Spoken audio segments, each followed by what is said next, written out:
It's a pleasure to be talking to you about the G8, and of course one of the mysteries is how strong the G8 has remained in terms of its relationship with the G20. Looking back to Pittsburgh in September 2009, one would have expected the G8 would be sort of eroded, and indeed in some ways it has. It's been eroded in sort of the macroeconomic concerns.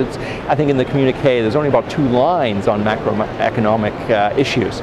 But that's not to say that the G8 has been, passive in other areas. Probably there's sort of 2 sides that are interesting. One, and we haven't really seen too much of it today yet, but I'm sure we'll see more of it tomorrow on the second day, is on security issues. I mean, some fairly traditional, Iran, nuclear issues, but I think the one that really is grabbing more attention is the whole criminalization.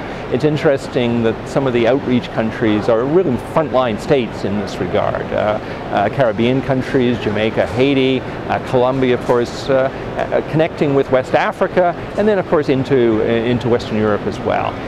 We'll see what the deliverables are on that, but at least there seems to be sort of a new niche concern for the G8 that I think has got some resonance. Again, the translation of terrorist groups through illicit goods is a growing concern. The other, and probably this is the one that has more domestic resonance, is maternal health. We saw Prime Minister Harper back in January go to Davos, the World Economic Forum, make a big play for maternal health, getting a lot of applause from civil society groups and NGOs specifically on maternal health. From that, of course, there's been some controversy. We've got into some of the sensitive issues, reproductive health, and of course specifically abortion.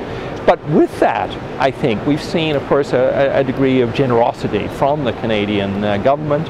They've offered, at least today in a news briefing, certainly reiterating the $1.1 billion that they've promised in the last week or so, plus some sort of old money that they've repositioned, $1.75 billion. So again, it's in some ways passing the hat around. They've made that commitment. We have to sort of look now at what the other countries will do. Britain is at the lead of the pack. I think if they come in, then I think there'll be some sort of movement from other countries as well.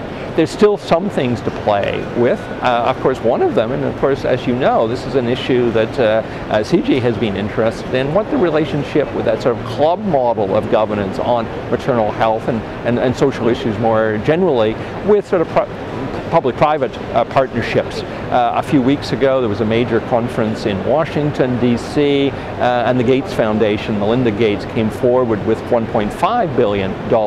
What does this mean? I mean, is there going to be sort of a connection? We've seen some telephone calls this week between Prime Minister Harper and the Gates Foundation and Bill Gates specifically. Again, there's going to be some sort of issues about debate about whether you can have that sort of networked component, but I think this is something to look for in the near future.